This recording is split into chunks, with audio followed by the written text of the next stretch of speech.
So, okay, now we've got it.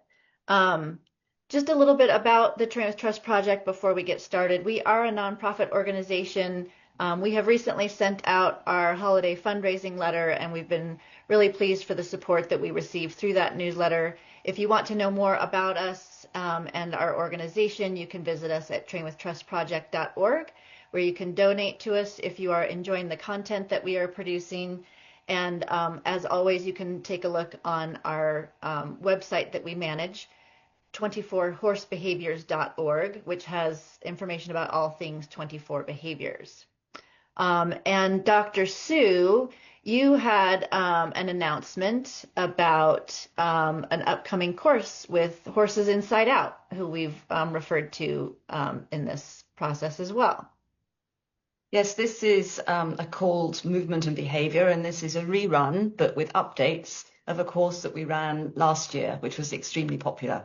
So this gives more in-depth information about how to apply the Ridden Horse Pain Ethogram or the Ridden Horse Performance Checklist, and gives you the opportunity to evaluate video recordings of approximately 40 horses from various different disciplines, and you will see them all being ridden during a set dressage type test. You can watch it without commentary, and then you can watch it with commentary in when I will be describing all the observations that I make with respect to how the horse is moving, the fit of the tack, as one can see from the ridden horse, and also the behaviors. And then we will wrap up at the end of the course, so the beginning of July, with a follow-up webinar when we will attempt to answer all the questions that have arisen during the course of the course. There's also an interactive website so that you can also ask questions online during the course itself. That is super exciting. And Jody, I know you participated in this course last year. And so did you have any thoughts about this coming out again? Yeah, this was one of the best webinar courses that I've taken. I really liked the format because it gave you a lot of time to work at your own pace and spend time looking at these videos, which are unlike anything else that exists on the internet. Being able to really evaluate these things in the same way you would in real life. And for me, obviously I've been, studying the ethogram for years now, but I learned a whole lot of things that I didn't know before, and I felt like it really helped me train my eye quite a bit. It's just the perfect sequence to watch these videos first on your own and see what you see, and then watch with the commentary and be able to see what Sue sees. And then having the 2 sessions on either end, bookending the process, was just the right amount of information. And then I was surprised how much I got out of the discussion online as well, of the participants, because everybody saw different things.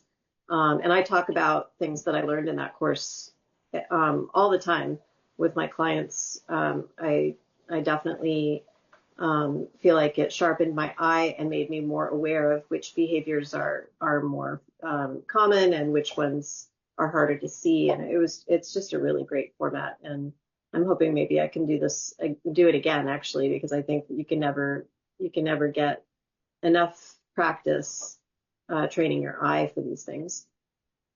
And there will be extra videos this time. We've still got to film them, but we're doing that in March. Fantastic. That's exciting. That's really exciting. So yeah, stay tuned with our social media and or our newsletter, and we'll make sure to keep everybody up to date about rolling that course out next year in partnership with Horses Inside Out.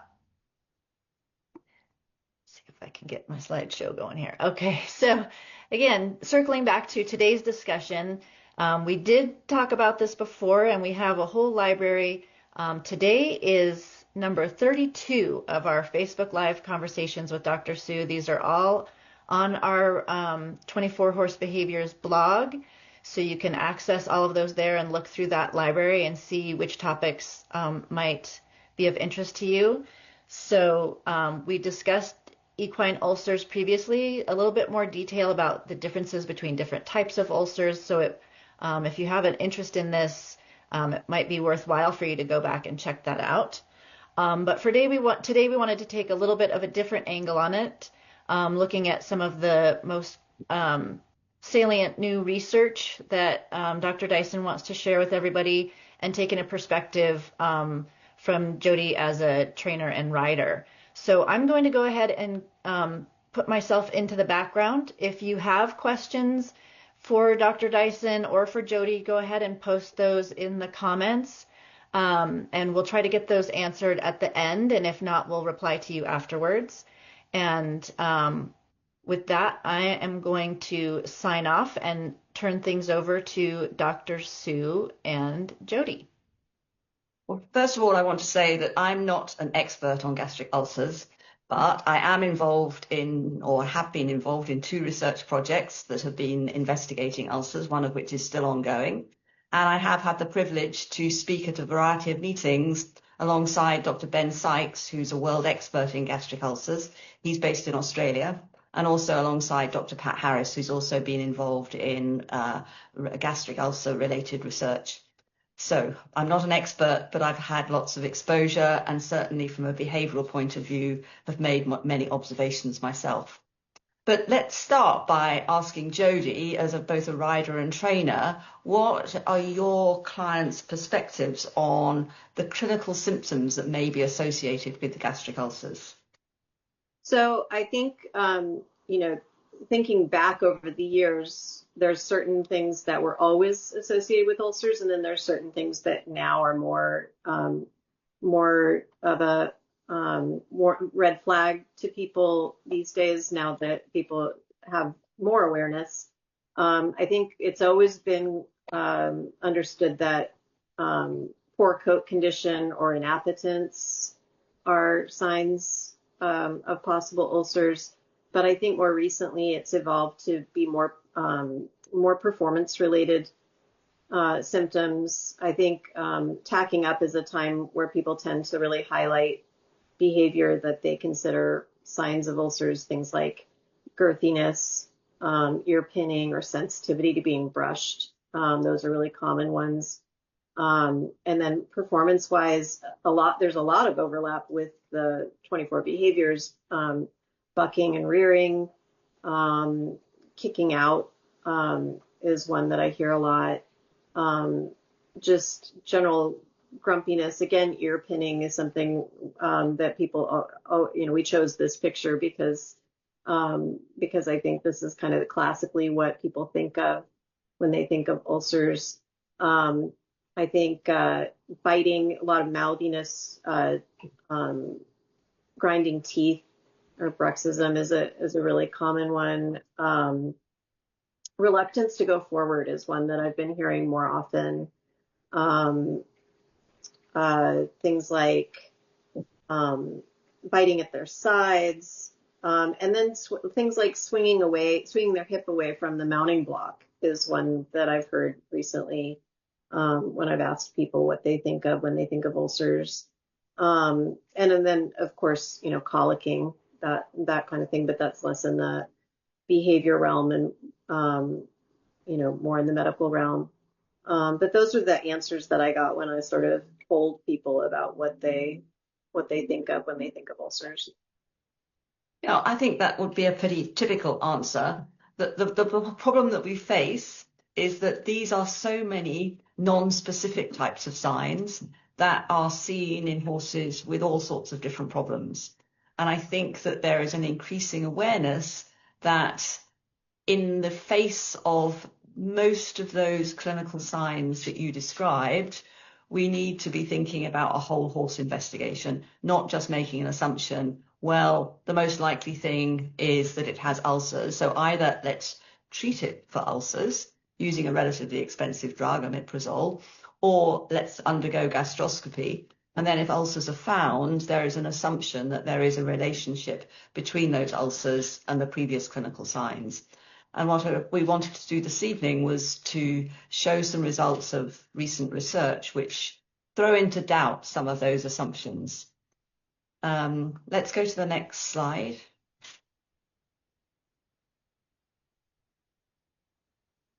So this horse is clearly showing discomfort during, or signs of discomfort or displeasure during grooming. This is in fact Galena, who starred in the 24 Behaviors film, the documentary. And we know that when her musculoskeletal pain was resolved, these behaviors disappeared completely. She then enjoyed grooming. So that shows in this instance, certainly for this horse, that gastric ulceration was not the cause of this behavior, but this behavior is not normal. And I think that's an important concept, that people tend to say, well, my horse has always been grumpy during grooming, so it's normal for my horse. But this is not normal for horses. There must be an underlying reason as to why the horse is not experiencing pleasure during grooming. And we need to be trying to ask the question, why, and investigate to determine the underlying cause. That might not be easy, but we need to be recognizing that this is not normal behavior. And it may be the only abnormal behavior we see during handling of the horse, whereas others may show abnormal behavior during grooming and during tacking up and during mounting. Let's go to the next slide. So these are two different horses showing clear abnormal behavior during tacking up. Now, we know from studies that we have done observing clients tack up their horses and horses from the general horse population being tacked up, that many people don't recognize abnormal behaviors during tacking up. They may notice the horse kicking out, as both these are horses are doing, but the other signs, such as tail swishing, putting the ears back, are things that tend to go unnoticed, but they are also not normal. They could be related to gastric ulcers. There is a small study from the University of Davis, California, in which there was a group of horses presented for investigation of girth aversion behavior, some of which had ulcers, and those ulcers were treated and the behaviors went away, but there was only a relatively small proportion of the total number of horses that had ulcers, and most of the other horses had other unrelated problems. So yes, it is conceivable that abnormal behavior during tacking up may be related to gastric ulcers. It's by no means a specific clinical sign. Let's go to the next slide. And so this is that study from UC Davis. So only 32% of 37 horses with girth aversion behavior had gastric ulcers. And in those horses, the treatment with omeprazole resolved the behavior in 12. So we can conclude that gastric ulceration may be a causal factor in abnormal behavior, but only in a limited proportion of horses. Let's go to the next slide.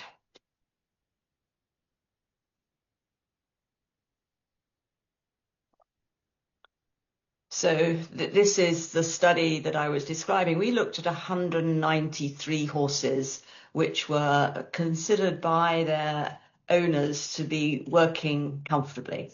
And quite a large proportion were actually lame when they were either evaluated in hand or they were evaluated ridden, or they had ill-fitting saddles. And we showed that there was a highly positive association between the number of behaviors, such as mouth opening, as we see here, ears back, intense stare, contraction of the nostrils. So far more of these behaviors were shown in horses which had either lameness when ridden or gait abnormalities in canter, or had an ill-fitting saddle, or had the rider sitting on the caudal third of the saddle, so their weight distribution was abnormally far back. And that showed to us very clearly that these abnormal behaviors during tacking up may be associated in many horses with musculoskeletal pain of some sort. And they're doing this in anticipation of the pain that they're going to experience during ridden exercise. And unlike the behaviors that we see during ridden exercise, which are pain-induced, if we were to take away the horse's pain through nerve blocks, the behavior during tacking up would not disappear. it would take several months after successful treatment of the underlying problems for this behavior to go away. Let's go to the next slide. Now, this is a very recently published study which I was involved with. This was a study based in Holland, and it involved 80 dressage horses. And what they were interested to see was what was the association between the owner's reported clinical features of the horse and the presence or absence of gastric ulceration, either squamous ulcers and or glandular ulcers. So the owners were asked to complete a very extensive questionnaire, and this included aspects of the horse's behavior in the stable. So, for example, did it walk to the back of the box when you came in, or did it come to you and say hello? Did it box walk? Did it teeth grind in the stable? Did it head shake? How did it interact with other horses? Did the horse show any stereotypical behaviors such as wind sucking or crib biting? And how the horse behaved during grooming, tacking up, and during ridden exercise. And they were asked multiple specific questions about these different aspects of the horse's behavior. They were also asked about whether or not the horse had a reduced appetite, whether there had been weight loss, whether there had been chronic diarrhea or recurrent low-grade colic, and whether or not the quality of the horse's hair coat had deteriorated. And they were also asked whether or not the horse grinded its teeth, either in the stable or when it was being tacked up or during ridden exercise. And then all the horses underwent gastroscopy. Next slide, please.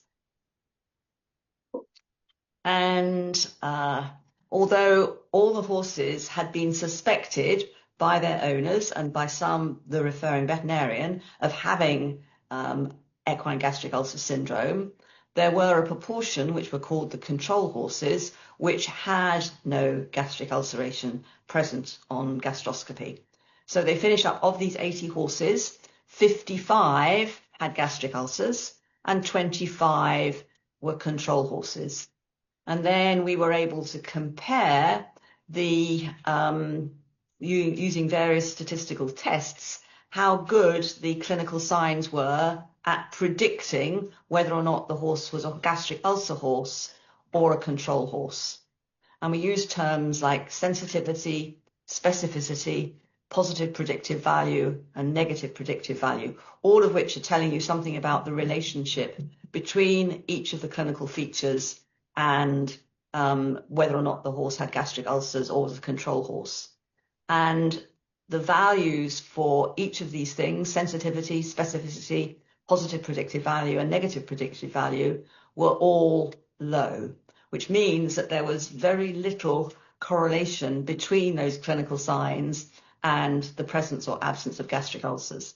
So none of those clinical signs could be used to predict the presence of gastric ulceration. And I think that's a really very interesting result.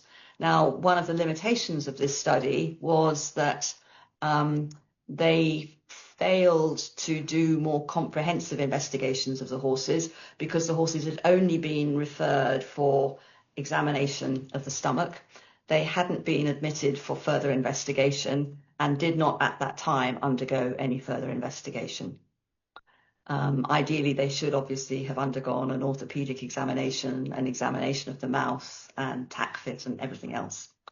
Next slide, please. So this is a graph showing the control horses in yellow and each of the types of gastric ulcer in shades of blue.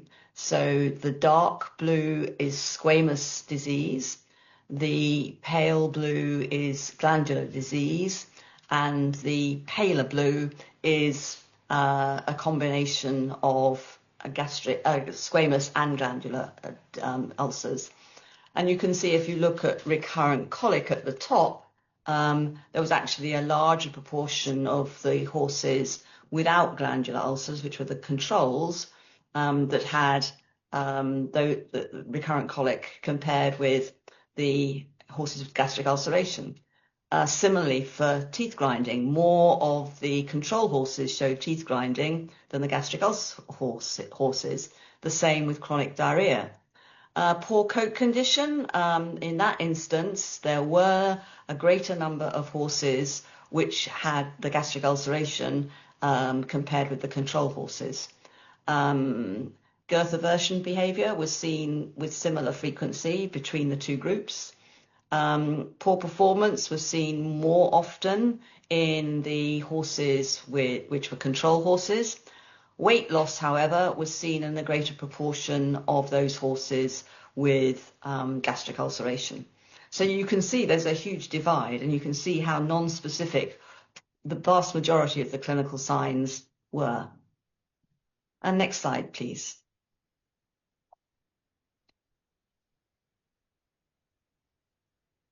And this is the results from a study that we did when we were evaluating 150 horses which were presented for evaluation of poor performance, which was associated with musculoskeletal pain. And in that study, we asked all the owners whether or not the horses had undergone gastroscopy, whether or not they'd had treatment, and how they responded to treatment when we acquired the history of the horses. And 70% of these 150 horses had undergone treatment for gastric ulceration syndrome with negligible change in their ridden horse performance. So this raises the question, is gastric ulceration a comorbidity rather than the primary problem causing poor performance? And next slide.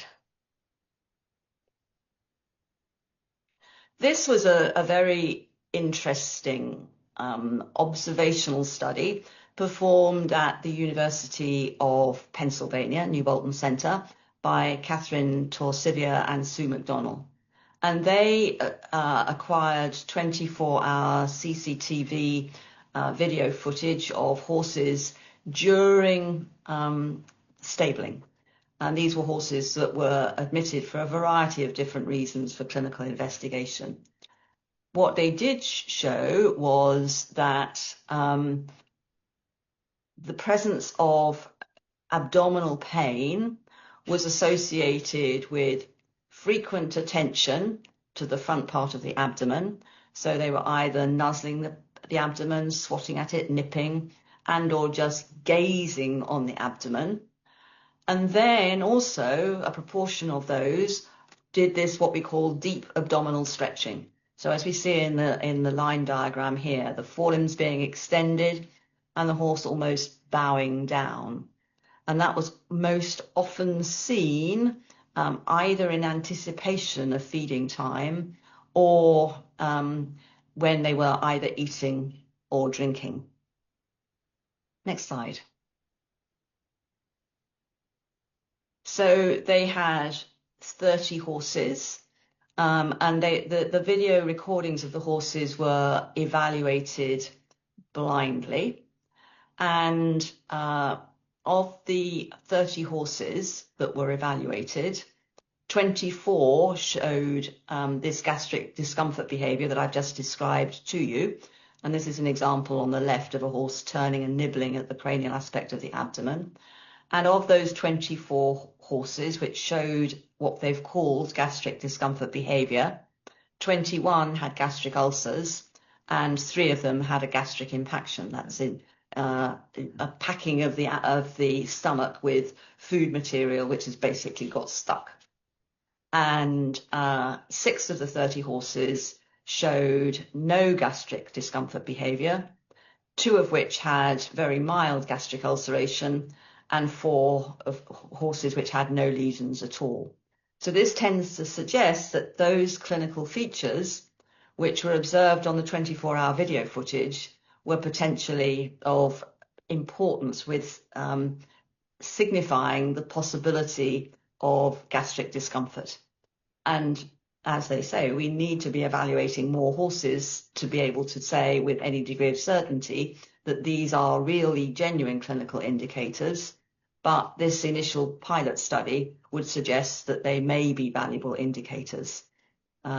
So watch out for this abdominal stretch. Watch out for the horses turning like this to nibble at their sides. Next slide. And when we did our study of 193 horses, which were going to be evaluated being tacked up and mounted, we asked the owners whether or not their horses had previously undergone gastroscopy, because we wanted to see if there was any relationship between gastric ulceration and girth aversion behavior. And 31 of the horses had previously undergone gastroscopy because the owners had thought they were performing poorly. Ulcers had been identified in 84% of those 31 horses.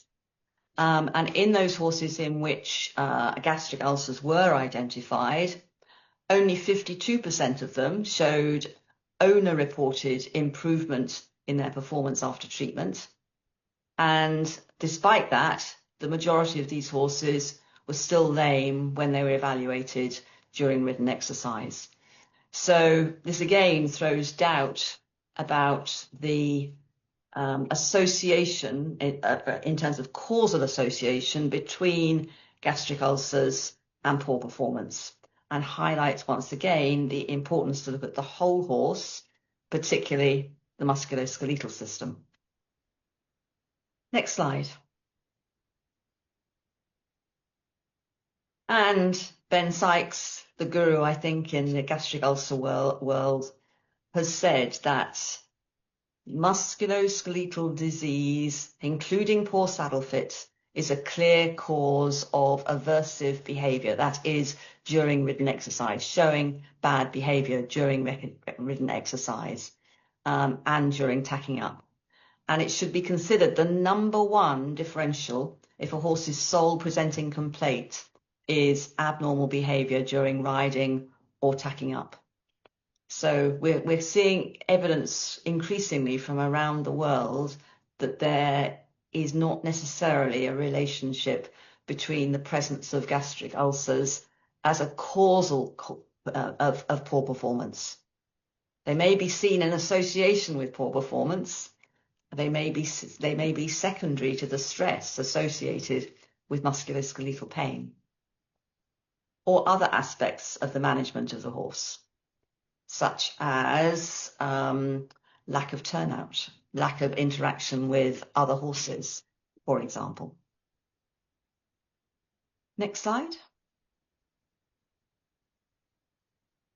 And there was a big symposium of all the experts in the gastric ulcer world in January of this year, and following debate and discussion of all the recent research, there was a final concluding statement that we need to know more about the interactions between musculoskeletal pain and gastric disease.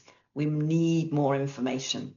And one of the studies that I'm involved in is hoping to add information there, because at the University of Copenhagen, we are looking at every horse that comes in for gastric ulceration investigation. They are all undergoing comprehensive orthopedic examinations, including doing an 8.5 minutes dressage type test, and with application of the Ridden Horse Pain Ethogram, and both objective and subjective evaluations of their gaits, both in hand and during ridden exercise. So hopefully in a year's time or so, we'll have new information to share with you. Next slide, please.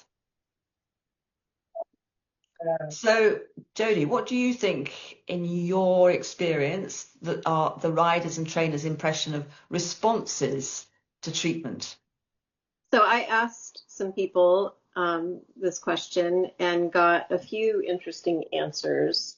One that I got was that it often takes multiple rounds of treatment or else the symptoms return, which begs the question of whether those symptoms are returning or if they never fully went away, or if there's something else that people are doing along with treatment that is temporarily relieving them of symptoms.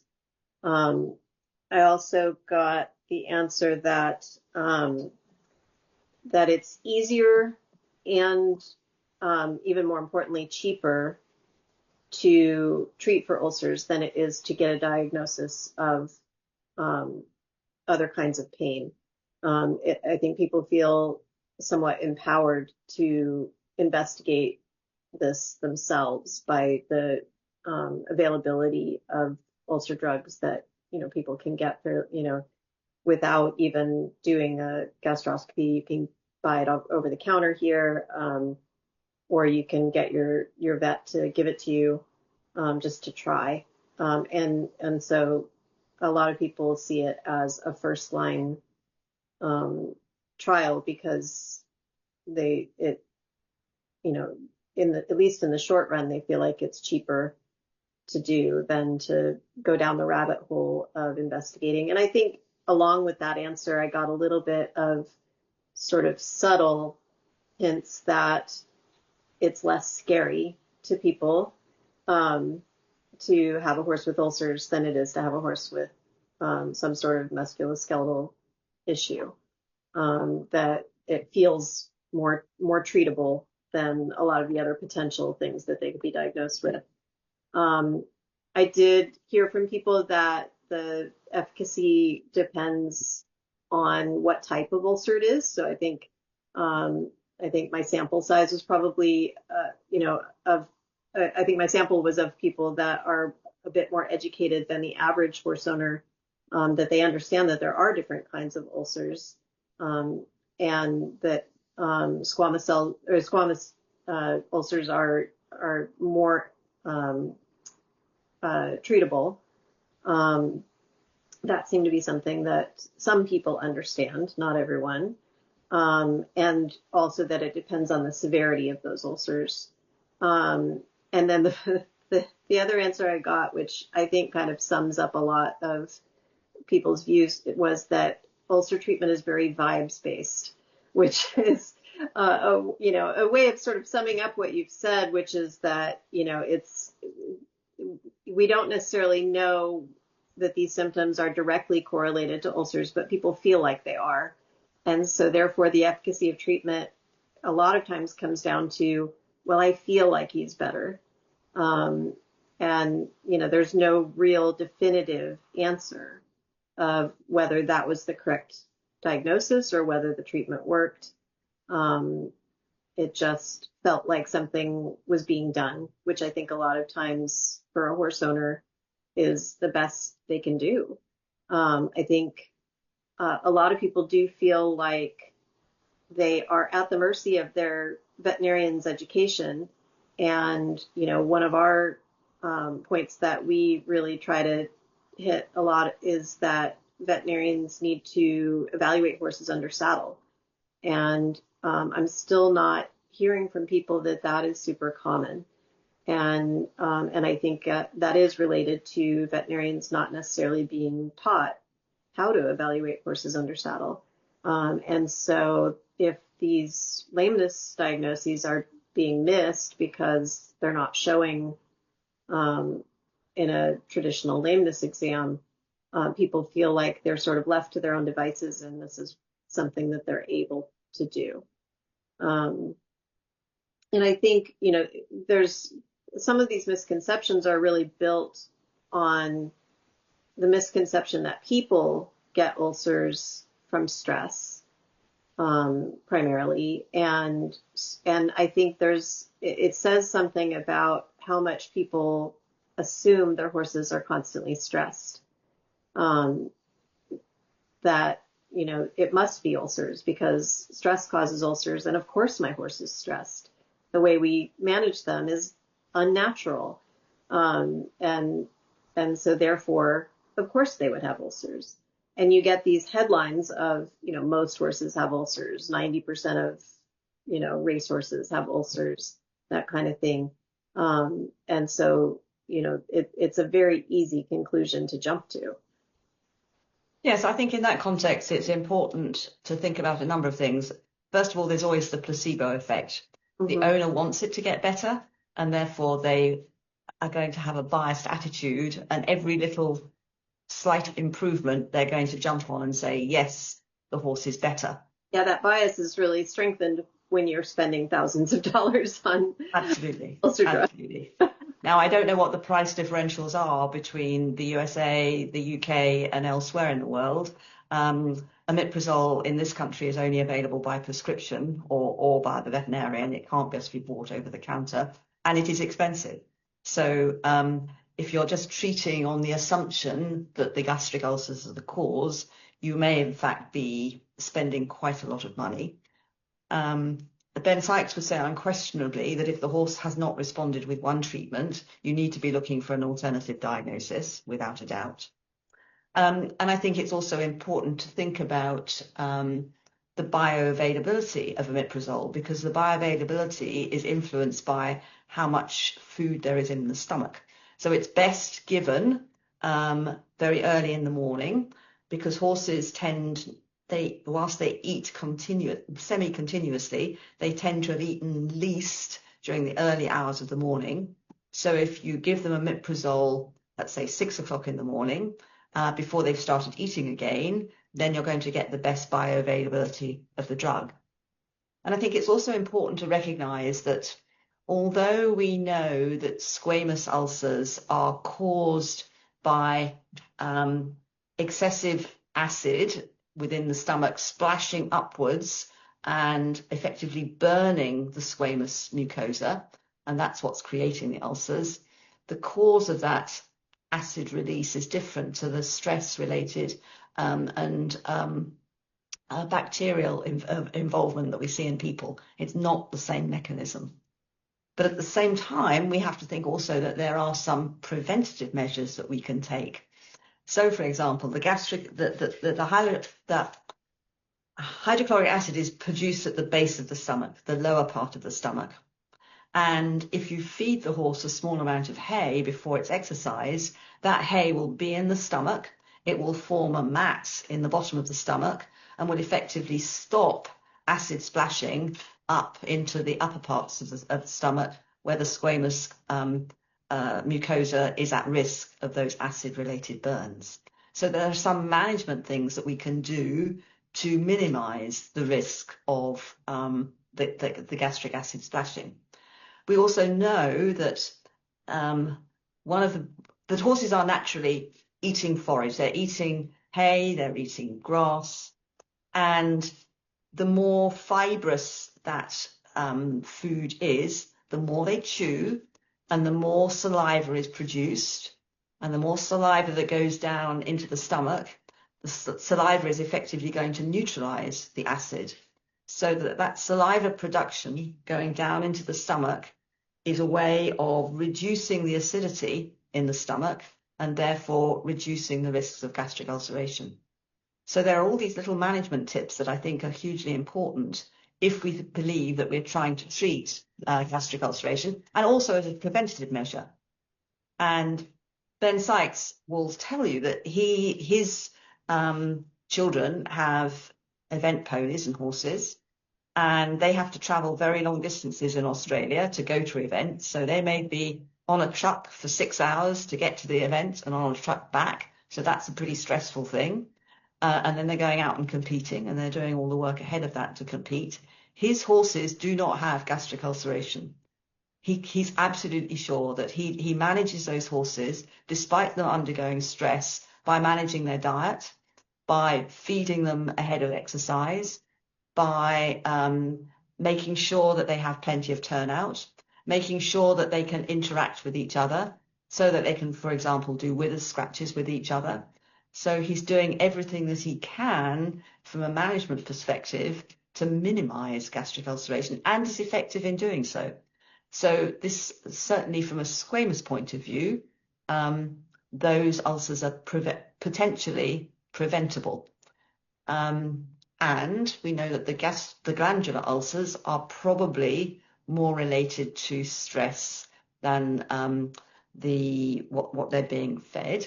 And therefore we need to minimize the stress, and going back to turnout, being with other horses, perhaps reducing the frequency of exercise.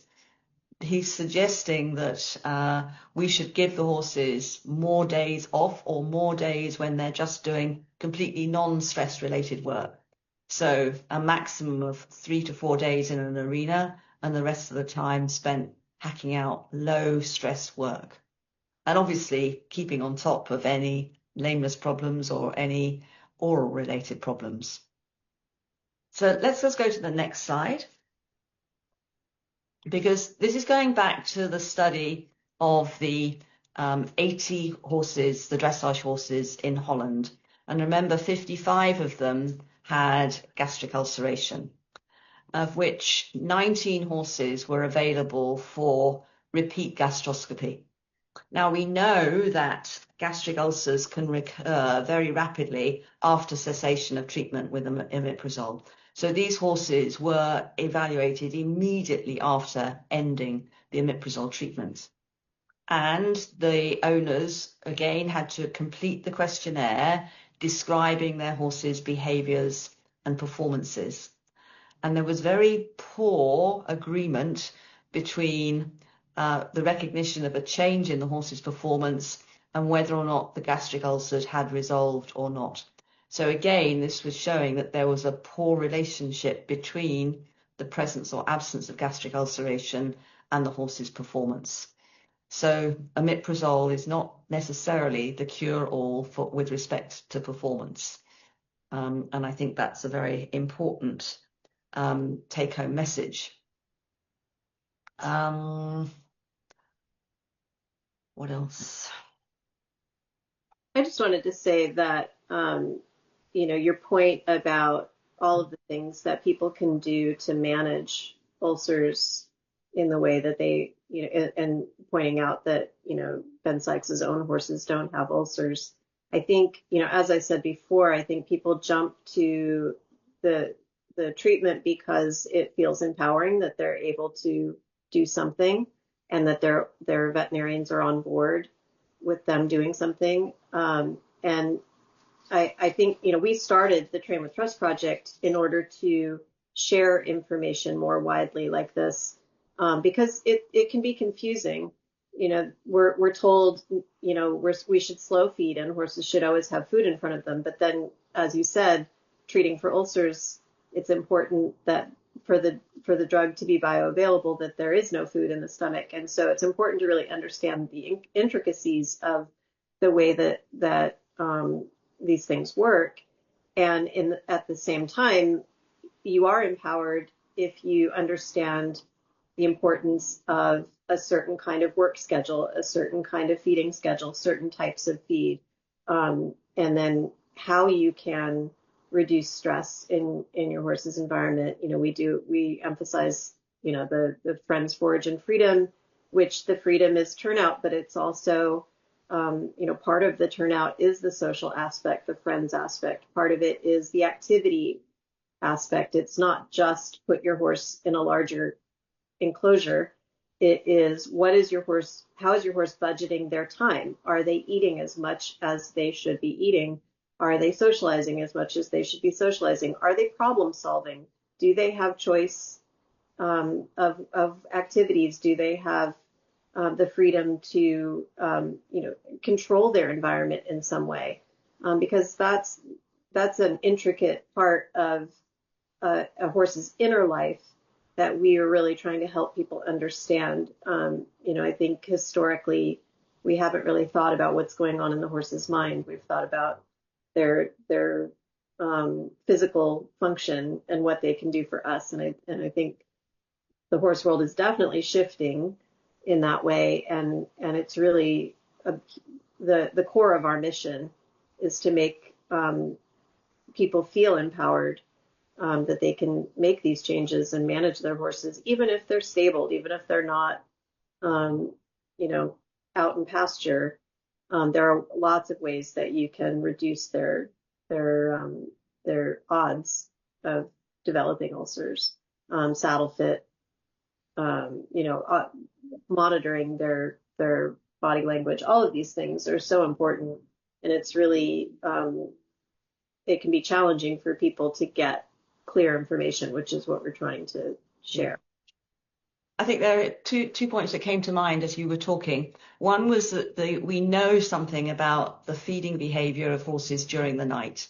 So there has been an observational study done by Andrea Ellis and Pat Harris and a few others, when the horses were observed throughout the night using CCTV recordings, and they had availability of several piles of hay in their feeding areas. And they would consume hay up until, say, midnight.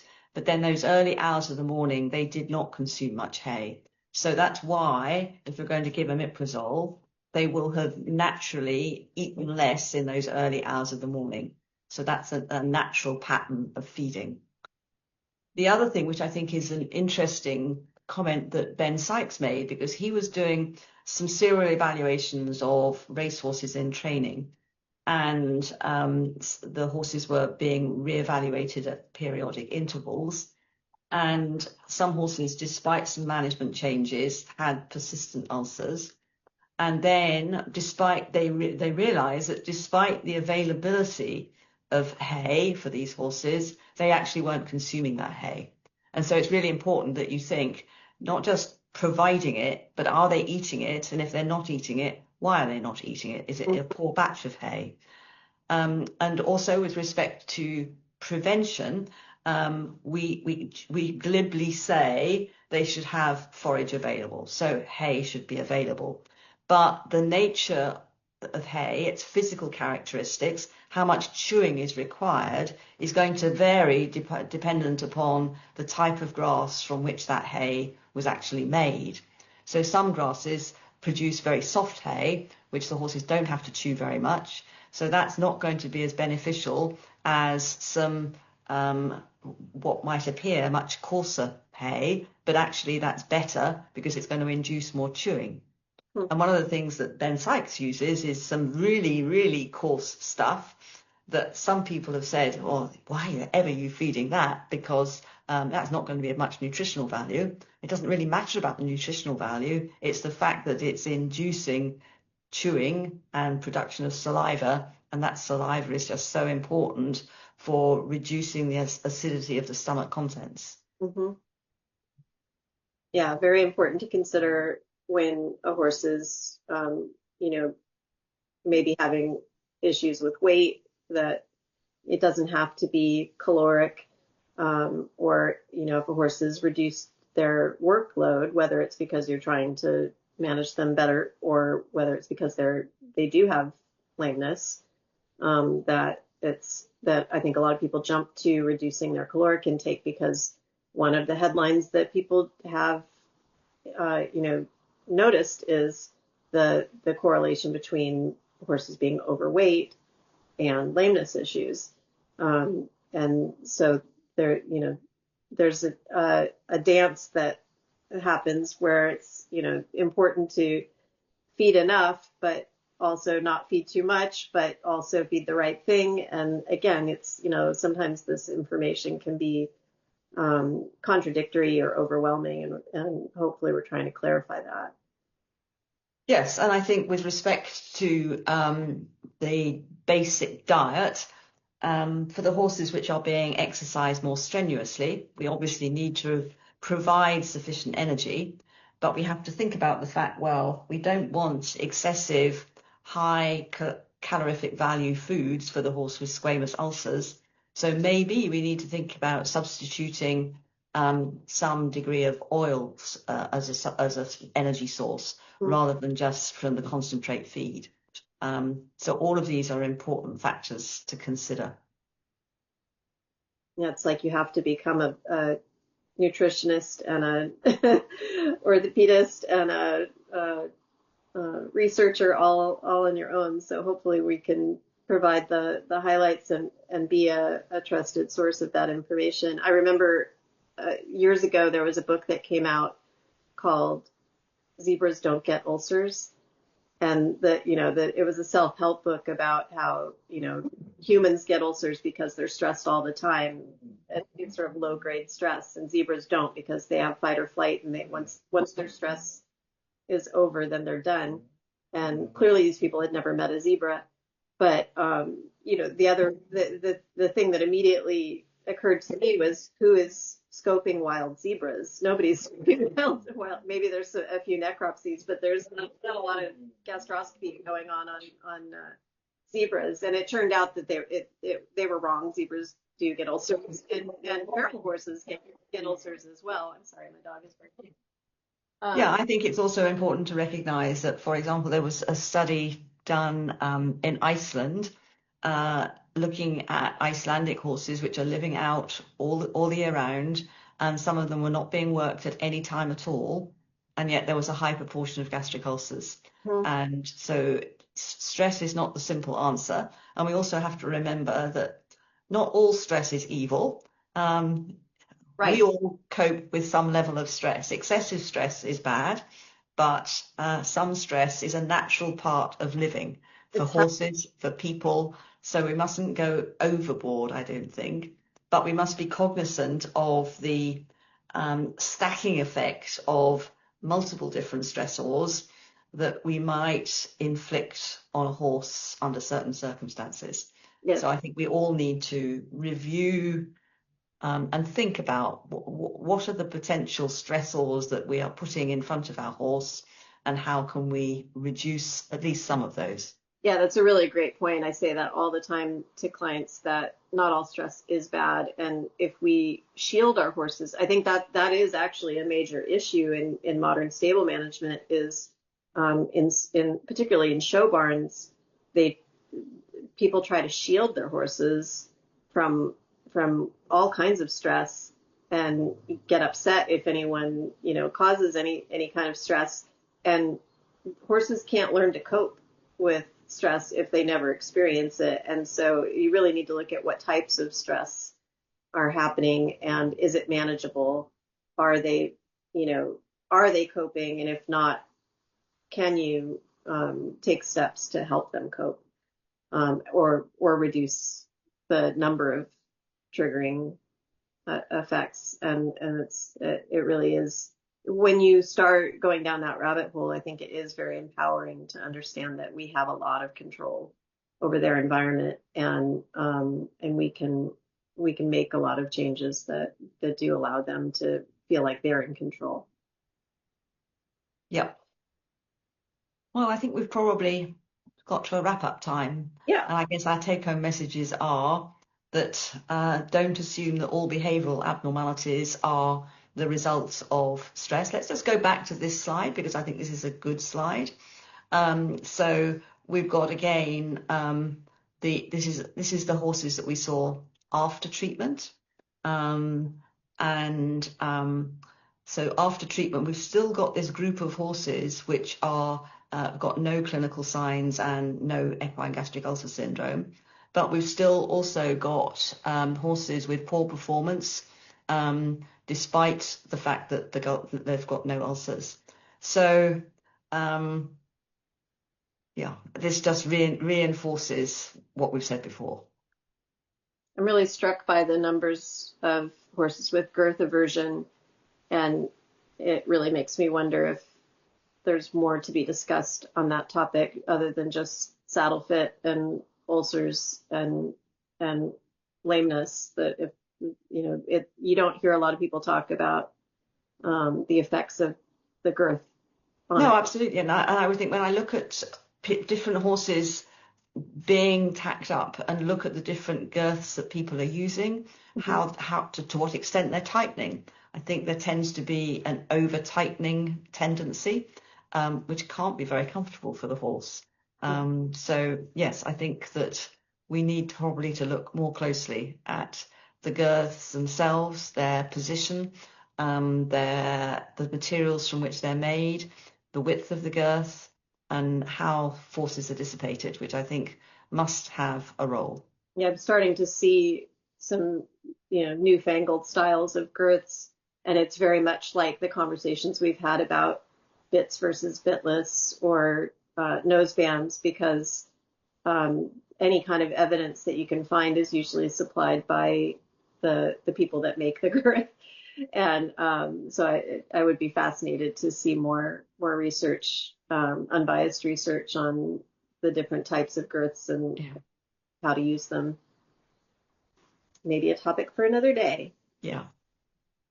Great. I think we're welcome back, Megan. Yeah. Yes, and Jody, you're mentioning girth and girthiness.